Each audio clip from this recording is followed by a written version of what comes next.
Hey guys, happy Friday night. If the rain holds off, which it looks like it's gonna for a while, we're gonna have a fire. And we invited Carl and his honey Cherie came up from North Carolina. I don't know if they'll come down. Cherie's not a big fan of being on camera, but hey, she doesn't have to be if she doesn't want to be. So here's hoping the rain holds off. Good Friday evening, everybody. We're going to retell the cat story in case I can't get it off of that dead hard drive on the old computer. The new computer won't be here till Monday, so either way, we'll have this done finally. Take 6. This will be the 6th try. Fingers crossed this time. So this all started in July of 2008 when I lost my job at the auto shop in town and kind of helped out at the local small engine repair shop, poking over there for the remainder of the summer, and in the fall helping Bill.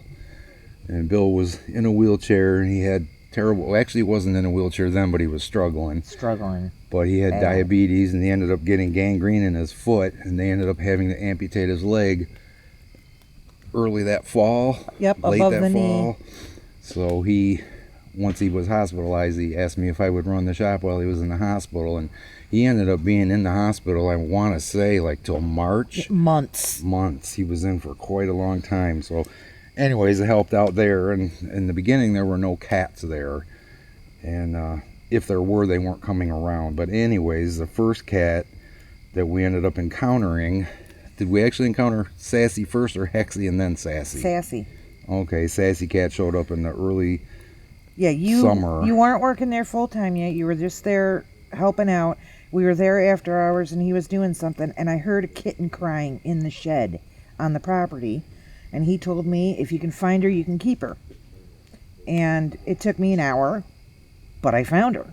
And she had gotten in a shed and she couldn't get out, and her mother couldn't get into her, and she was screaming about us. And then she followed Tracy all the way around the shop, all the way around to the front, and she was just a tiny little white puffball, and that's Sassy, the white cat. Yep, old lady. And then we encountered, going into that winter, I don't believe there were any more cats that particular summer. No, and just this, the mama, and we never saw any of the other kittens. Yep, and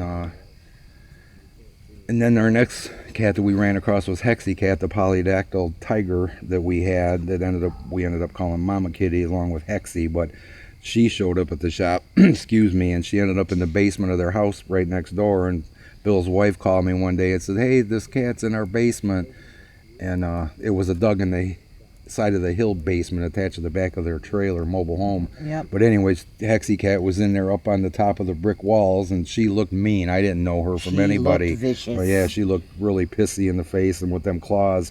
So I got some welding gloves, and I sadly had to throw her out in the snow because they didn't want her in the house. She was not mean at all. No, either. She was very gentle, but then come that spring, she ended up getting knocked up, and there's several other cats that ended up having kittens here. Tracy's got the timeline on that. But Hexy had kittens and basically was hanging around with Mike all the time, and then she ended up pregnant, had the kittens. Mike called me and said she's having these kittens right now.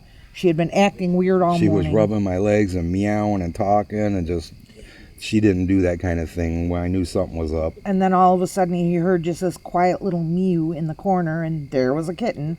So I showed up, and our cat Onyx, our big giant cat that we have, was born right into my hand. She already had 2, and he was the 3rd one. He's got middle child syndrome. And he was born right into my hand, and we ended up bringing her home with the kittens. And we ended up giving all the kittens away except for Onyx.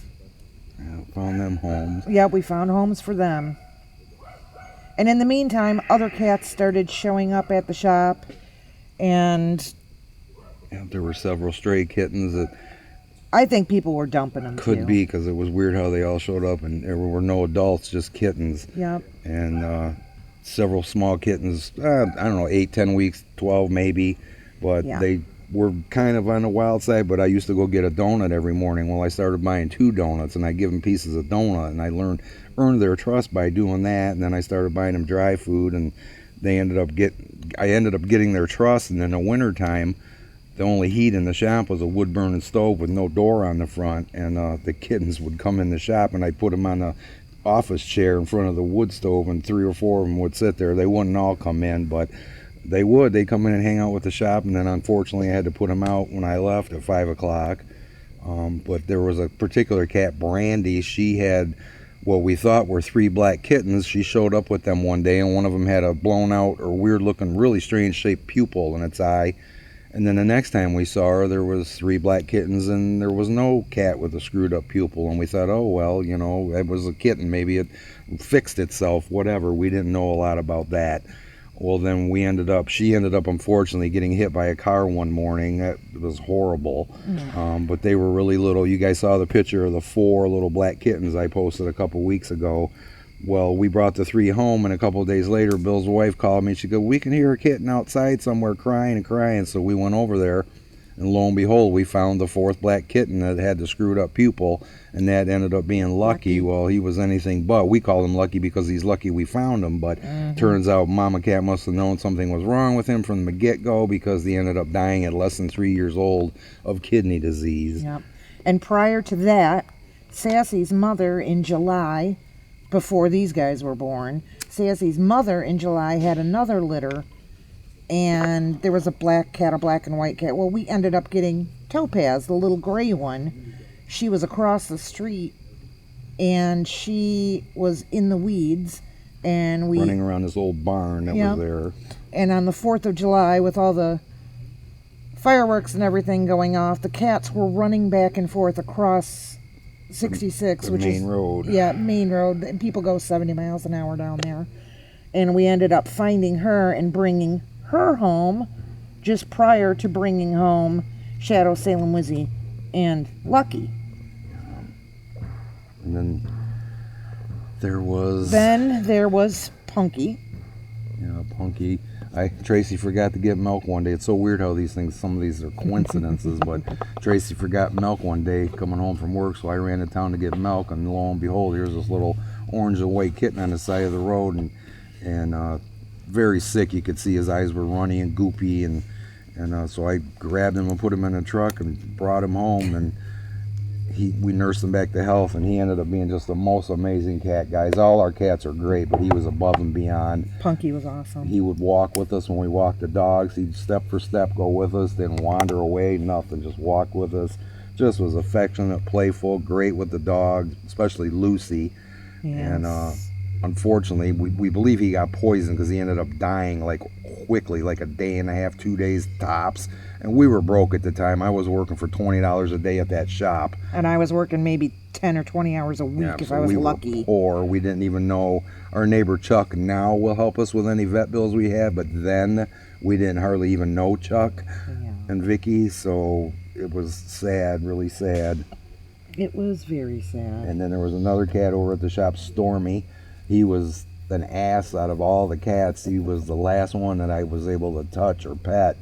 And finally got to the point I could handle him a little bit, and we took a carrier over there one day to bring him home because he ended up being a really nice cat, kind of like Casey. He went from feral to really nice. Well, we got him into the carrier about 3/4 of the way, and he spun and got out of the carrier, and we knew there was no trying to get him again that day. Well, he ended up getting hit by a car less than a week later, so that was another heartbreak.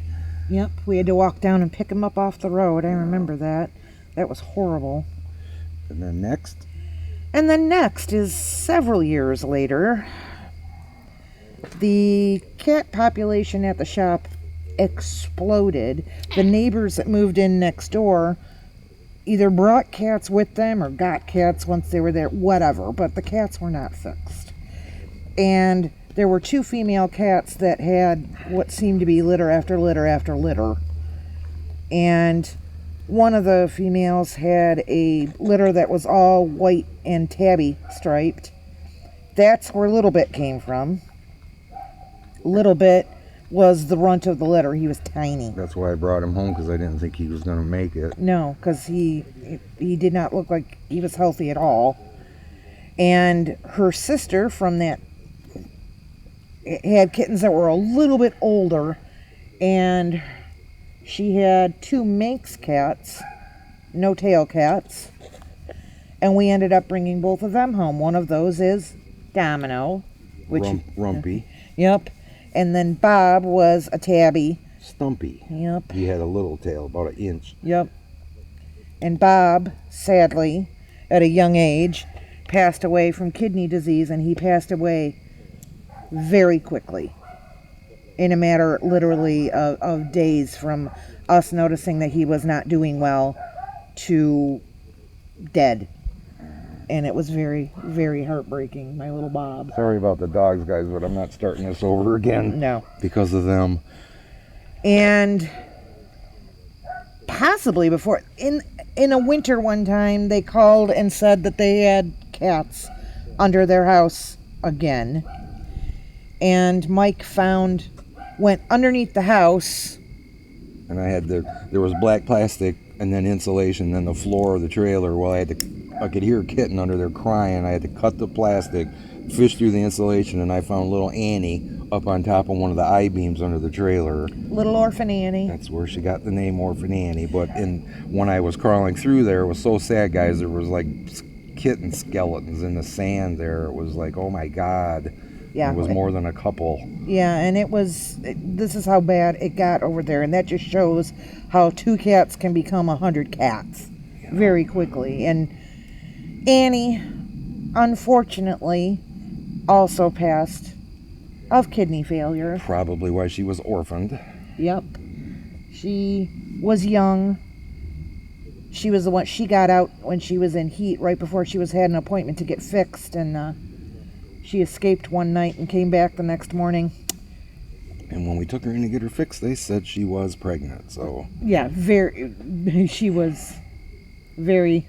Yeah, it wasn't like she got out and then a week later she got fixed. It was like a month or something. Yeah. 3 weeks, whatever, but yeah, enough to know she was pregnant. She was, but no kittens, thank you. Yeah, and then who?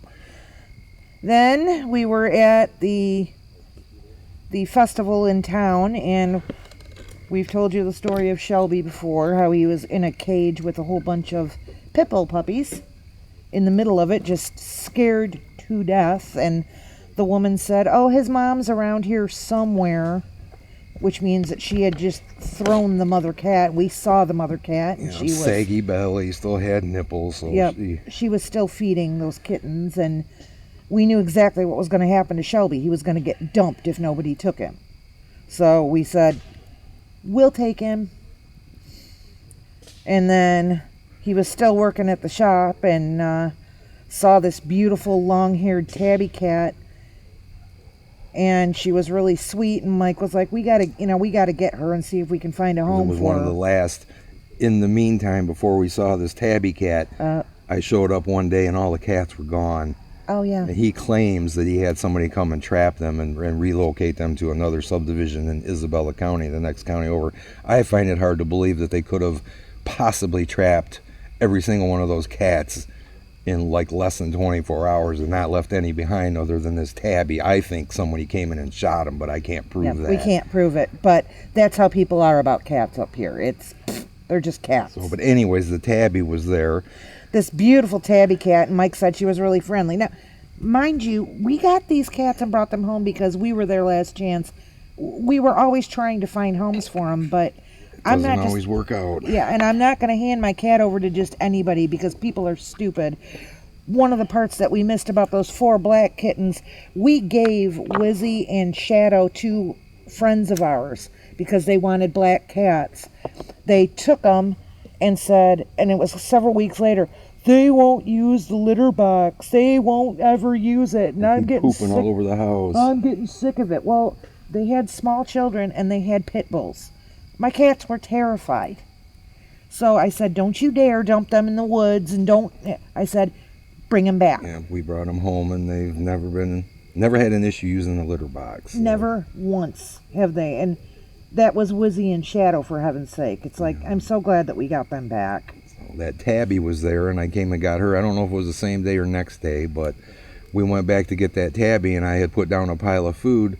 Well, when we showed up, here comes this sweet little kitten that ended up being Missy Kitty. Who, yeah, she looked just like her mama. But we never saw that tabby cat again. We never saw her again, so who knows what happened to her. But here was a kitten that looked exactly like her.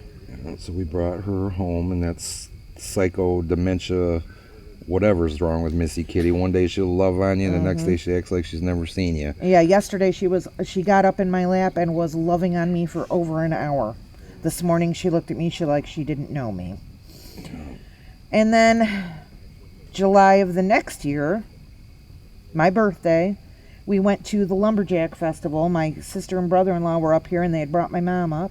So we all met at the Lumberjack Festival for my birthday, and we were walking around, and they had, the Clare County Animal Shelter had kittens and puppies for adoption, and we walked by and saw this adorable little black kitten playing with her water, splashing her water dish around, just being just hilarious. And we must have walked by her 5 times. And we got so far as... We actually got in the car to leave, and I'm like, nobody's probably going to adopt that black cat.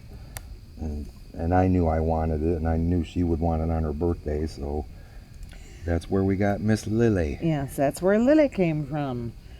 Lily Munster. That's the only one that we ever brought home that wasn't somehow a stray. But we knew no one was going to take her. Right. So next up. Next, we start getting into the apartment cats. What about Gypsy? That's after. Okay, but yeah, after we were done, I was so pissed about that at the shop, I ended up quitting working for him for a while. I was just, a long as you while. can imagine, after all the effort I put into the cats. So yeah. But yeah, then the apartments, there were people that I knew that lived there, and we're talking about the cats, and then we ended up getting involved and like, oh my God, there's a lot of cats here that could use some help. And how many were we taking care of at one at time? one point, there was 34 cats between what we had here and what we had at the apartments. Yeah. And there was just so many. I ended up building 5 shelter houses. The apartment property ended, and there was a wooden picket fence. So I put the shelters on the opposite side of the fence, which was not apartment property, and we fed them off the apartment property. And the manager at the time was okay with us taking care of them because she saw the effort we put into them. In fact, the lady that the clinic that's fixed all of our cats, she actually gave us, she said, I'll fix however many you guys can catch. Well, she gave us traps to catch them, and we ended up being able to get 9 of them fixed. So we free. did a trap neuter release and had them ear clipped so that people knew that they were fixed, so that we wouldn't keep getting 10 kittens every few weeks. And then the heartbreak of that story is I brought them back here to recover, and we put all the carriers in the garage, and me being a dumbass, I didn't close the garage door. I wish I had, but I took small water dishes and put them in every carrier, and everybody was all right. Well, there was one particular black cat there, Buddy. He only had one eye, and we had told Monica that, could you please vaccinate him for rabies and whatnot? We want to keep him because he doesn't stand a lot of a chance out in the wild with one eye. And they were like, okay, so they actually vaccinated him. Well, when I opened the carrier, I reached in and pet him. He was the only one out of the group I could pet. And he actually took a step out, and I sat there and pet him for about 30 seconds. All of a sudden, he just bolted, took off running like a bat out of hell. I'm like, oh my God, what a dumbass I am for not closing the garage door. Because he was still, loopy from the anesthesia. Yeah. He had no idea where he was. He probably couldn't see real well. He was wobbling when he was running, but he was still doing a damn good job of running. Well, if you know how the river goes here, it goes down to our right here and then curves around. Well, I ended up grabbing a fishing net, and I caught up to him at one point, got ahead of him, and he ran right in front of me, and I didn't drop the net on him. I had the chance, and I didn't because I was afraid he'd freak out, and it would hurt his stitches or his surgery area. And I went a few more cabins down, and I'm like, I back off, I'm done. Well, I spent damn near 2 weeks every day, morning and night, going down there with food, calling them. We ended up setting a trap out, trail cameras, whatever. We never saw that poor cat again. No, we walked those woods so many times, calling him. Me and Carl, I did it alone. We drove down there trying to find him, never did see him again. That was over 4 years ago. I still feel so horribly guilty about that. So, but anyways, the rest of them we took back to the apartments, and unfortunately the other cats still ended up moving into that area, and then there were more kittens, and Carl's got Mr. Sloan. Well, we got to talk about Raven first.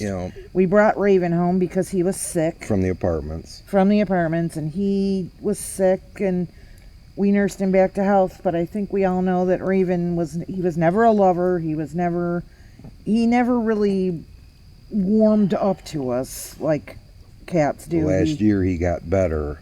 And as you know, we've seen him once since May. But that leads me to believe that he's hanging out somewhere. Perhaps, but then next. Then there was Gypsy. Gypsy was a stray that was living just outside the Vista. At the Vista entrance, there's a paved road, and then there's an intersection of a dirt road, and there's a swampy area there. Well, she was hanging out in the woods in the swampy area, and we'd see her road hunting all the time. I'm like, man, that poor cat. And she was beautiful, but obviously we assumed she was a feral. And so I started taking food to this one particular area down off of the road into the swamp. Well, then I ended up, the food would be gone, so I didn't know whether it was possum, whatever, eating the food. So I ended up putting a trail camera out. I spray painted camouflage one of my house's shelters and put that out there, monitored the trail camera every day, took food. We'd still see her on the road. She ended up, I saw her with a kitten one day. She dropped one of her kittens in the road and took off, and our neighbors across the found road. one of the kittens and found that one a home. Yep, found that kitten. Unfortunately, another kitten was found dead on the road. But one day when I went to feed her, she was eating with a kitten, and I never did see that cat again either. But one day I went over to feed her, and I had some canned food, and I used to get out of the car and I'd shake the container. I did it for so long I could shake the container, and she'd come running. Yeah. And she came down and she was eating, and I put some of the wet food on top of the house, and she got up on her back legs and stood up on the house and started eating. I reached over and I started petting her, and it was just like she flipped a switch, and she's like, "You're all right." Well, I was able to pet her, and she climbed into my lap, so I called Carl and I said, "Go to my house and get a carrier. Come and get this cat." And she's been with us ever since. And she's the sweetest thing, Yep. as everybody around here will attest. So next up, is Chloe. Chloe was just the way Chloe was colored was beautiful. I'm like, man, I really like that cat. We should, we really didn't have a big reason to bring her home other than that she was awesome. But then coloring. Somebody at the apartments took her, and then that person's landlord wouldn't let her have the cat, so she ended up bringing her back. Well, then somebody called us and said, the kitten's at the door of the apartments, and she's crying, and she's soaking wet, and it was pouring rain. And we went over there and got her, and there she is. And in a box. They had her in a little box. And I picked her up, and I just looked at her, and I'm like, oh, yeah. She always had this very concerned look on her face, Chloe did. Chloe was the one, she used to go across the river. There was a natural bridge that had formed where two trees had fallen together. Like this, and we kept seeing a cat across the river, and we're like, where the hell did that cat come from? I put up a trail camera. I set up a trap over there trying to catch her, and we didn't know we were trying to catch our own cat. And then one day Tracy happened to see where this tree down in front of Patty's had leaned over the river, and there was another tree on the other side of the river, and they intersected. And she figured it out that she could go across that tree and get on the other side of the river. I started calling her, and all of a sudden here she came from across the other side of the river. And I was like, oh my God. How crazy is that? Because I saw her with the spotlight at night, and all we caught was a glimpse of the white paws in the back and stuff. And then 2 minutes later, Chloe would be here with us, and it was like, yep. Well, it can't be her then. But Sneaky she was an little awesome devil. cat. Yeah. And as you know, we haven't seen her in over 2 months. And then there's Daisy, correct? Next. Yes, Daisy would have been next. Daisy was very sick. In fact, the older lady, Emma, that helped me feed the cats, I would leave food with Emma, and so we alternated, although we still went over there every other day at minimum. Emma would feed the cats, and we talk all the time on the phone, and she called me one day and said there's a really sick cat that's coughing and sneezing and looked horrible, and that was Daisy. Yep, so we brought her home and nursed her back to health, and as you know, we also haven't seen her. How convenient that the two calicos, the two that you could know for sure were females, have disappeared. Especially Daisy. Daisy didn't wander. Not really. And so we think that who had something to do with it. Absolutely. It's like all of our animals are fixed, and, they think, oh, a female, we don't want more kittens. We're not going to have any kittens. He's well aware of that, too. We told him all our effing animals are fixed. Asshole. So next would be the Ozzy Morty Sloan. Ozzy and Morty were brothers. We brought We brought Ozzy home. 'Cause she wanted a long-haired black cat, and he is beautiful. He's gorgeous. But we brought him home, and he was sad. He just wasn't real happy. So the next day we brought Morty home, who was his brother from the same litter, and he immediately perked up and became happy. Yeah, and then Carl, I'll have to get some video of Sloan and throw on this video. But Sloan and Morty are, other than being one's black and one's gray, Sloan being the gray, are identical personalities. They sound the same. Sloan's slightly larger than Morty, but it's just amazing. They're both floppers. They both sound the same. Exactly the same. It's creepy. It's funny. And then there was the girl, I can't remember her name, but she took a couple of the kittens. She took 2 at one time. Yeah. The girl that used to work with Tracy, she took 2. She took 2 of them. And that's the thing. We were forever trying, but you around here, you ask people, you want a kitten? Nobody wants a kitten. Everybody around here has kittens. Yeah. Because nobody's responsible enough to get them fixed. Yep. And then the story of Mr. Casey. Mr. Casey was a feral, would be 3 years ago now? 2. Yeah, 3 actually. Started showing up, and he would hang around. We'd see him, and I'd always put food out because everybody would hang out here in the summer. You turn on the light and he'd run. Yep, he'd run away, but then he just kept coming around, and I kept working and Talking to him and putting food and stepping back and talking to him, and he finally got where he would come and eat while I was out here, and just, but he was pissy, man. He would swat and bite and whatever, and then one night I had my dish out here listening, and all of a sudden I heard a hell of a cat fight, and I flipped on the light, and it was raining a little bit, but the ground, there was a big puddle over there, and Casey and Shelby were just locked in a death battle. I mean, cats will make a lot of noise. No, these two were going at it, and I actually had to pull them apart. And Casey is not, his name is K.C. and it stands for kitty cat. Because we couldn't really think of a good name, but Casey fit, so. Case. But eventually he got to the point where I could actually pet him and touch him and hold him, actually. And Carl didn't believe it. I ended up getting a little video of it. He's like, show me. So, but then we got Mr. Casey fixed, and then he stayed. Yep. He now comes in and out of the house just like the rest. He comes in every night to sleep, and him and Shelby are great together now. Yep. They'll eat off the same plate, so pretty cool. He loves having a place to sleep that's warm and cozy. Yeah. If you could have seen him kneading on his cat bed last night, it was hilarious. Yeah, but Casey's not real affectionate, but he'll talk to you. He'll meow at you. When I make a cup of coffee in the morning, he'll come and walk around by my feet or behind me because he wants a little bit of milk now. He finally figured that out. So he's very sweet. But it's taken him 3 years to get into the routine with everybody else, but he fits right in now. Yep. And last but not least, Willow. And you guys know the story of Willow. The troll. Metal detecting down by the bridge, by the dam in town, and I heard a kitten, and coincidentally there was a guy that pulled up in a truck, and he was there to inspect the bridges, and he had a kayak, so he put the kayak in and he went up under the bridge. He goes, yep, there's a kitten, and she was on the center cement support for the bridge, so right in the middle of the river.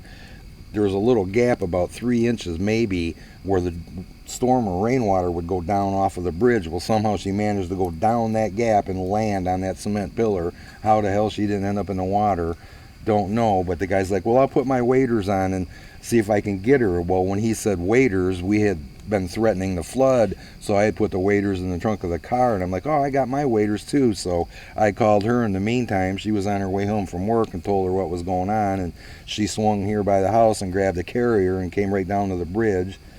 And so they're under the bridge and I'm on top of the bridge laying in the road above where this kitten is, and she's hissing and swatting at them because she's scared to death. She was a pissy little thing. And then she started coming up the crack, and when she did that, I was able to get my hand in there and scoop her up and right into the carrier.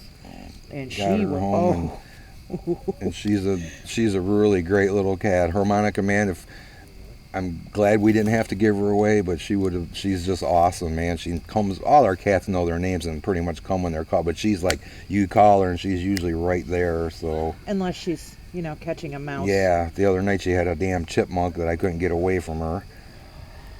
She killed it. Yeah. But there's 2 side stories I forgot here too. There's was an apartment cat, Mr. Gray. He was very friendly. In fact, there's a woman at the apartments that actually got a certificate for a support animal from her doctor. As far as I know, she still has Mr. Gray. But one day we went over there, and we didn't know it was the he at the time. It looked like a female with a prolapsed uterus. There was something red or white and kind of bloody a little bit hanging out, and it looked like hanging out of its insides. Well, our friend at the time, Dr. Hamilton, she would we could bring a cat to her house and she would help us with it. Well, Yeah. she said, bring him over. So we got him in a carrier. Well, it ended up being a male, and he had infected testicles. Can you imagine how effing painful that was for him? But she actually neutered him at home for us, and we, brought him home to recover that night and took him back to the apartments, and he healed up just fine. Yep. And then there was another day we went over there to feed the cats, and we could hear this little meow, meow, and it was just constant crying and crying and crying. Very weak, though. Very weak, and we ended up finding this poor little kitten. It was half skeletal. It actually had flies on it, flying around it, and it probably got ran over and managed to crawl up under the slide over there. Well, I picked it up, and the little bastard bit me. Well, Hard. Bit me hard, yeah, drew blood. Well, guess what? That little kitten had to be euthanized and then sent out for rabies testing. So I was obviously worried about that, but it ended up being negative. So. Well, at least he didn't die by himself underneath a slide. Oh, and there's a third side story. This is another sad thing. One night, Carl and I went over there in the wintertime. It was early, but it was dark, and I heard this. And I'm like, what the hell is that? And we both had flashlights, so I went walking around. Well, there was one of the cats was hanging from the top of the wooden picket fence. It had slipped and got its leg caught on the top of the two pickets, and it was hanging there, and I luckily had my gloves on, but I went over, and there was one of the cats that I could actually pet. I knew which cat it was, but being it was so freaked out, who knows how long it was hanging there. When I talked to the old lady Emma, she said, well, I heard that when I went out and fed him. Well, she went and fed him before it was dark out, so how long did that poor cat hang there? But when I went over to get it off the fence, it started freaking. Well, I ended up getting it free by breaking the top of the fence, but it broke its leg, and it ended up dying a horribly painful death because I couldn't get near it to catch it, to either have it treated or euthanized humanely. Yeah. So that was suck. So that's kind of why we backed out of it. It's like, we got enough cats here. We can't bring any more home. We have done what we can. Yeah, we did what we could for who we could, and and like I said, we tried to find them homes. We tried to do so much. It was just it got overwhelming. I mean, there was another cat that our neighbors found, and we had seen this cat before. The cat ended up having only 3 legs. one day the neighbor down at Patty's Uncle Don owned the cabin before Patty did, and he came here one day and he goes, hey, there's a black cat laying out in the road, got hit by a car. And he said, I got my gun if you want to go, put it down. And I'm like, oh man, I don't know. Well, when we went back out there, the cat was gone. I'm like, okay, somebody must have picked it up or whatever. Well, like a couple months later, all of a sudden shows up, we see out there this 3-legged black cat. And we called Dr. Hamilton and asked if she had fixed or, removed the leg on a black cat and that lived, because Dr. Hamilton lived right on the other side of the swamp on that road. Yeah. She said, no, I didn't do that. Well, apparently this cat, after getting hit by a car, losing his leg, lived. And Chuck and Vicky brought it home. Well, it ended up, poor cat, Vista, we ended up calling it Vista Kitty, ended up being severely diabetic, right? Yep. And had to give her insulin shots and everything else, but even being treated that way, the cat still ended up passing away because it was such a severe diabetic. how it lived in the wild, we don't know. But I mean, there's so much tragedy and loss. I mean, there's great stories, and then there's just ridiculously horrible stories. A lot of that outweighed the good. But we just, luckily there's no real cat colonies around here to take care of anymore. But we did not go looking to do this. We did not go looking to become cat collectors. We just kind of happened. It just kind of happened because we like animals. Well, our hearts are bigger than our brains. I just can't leave an animal to suffer at all. Well, that's about most of the story. If you guys got any questions, feel free to ask. We'll get an answer to you. I know this is pretty long, and But there's no way to tell a story about this many animals and keep it Yeah, short. And I'm sure we forgot some things, but for the 10 or 20 of you that'll watch us all the way through, we really appreciate it, and we know you guys wanted to hear the story. So there it is. So there Hopefully. it is. Fingers crossed. Fingers crossed it worked this time. Thanks everybody for watching.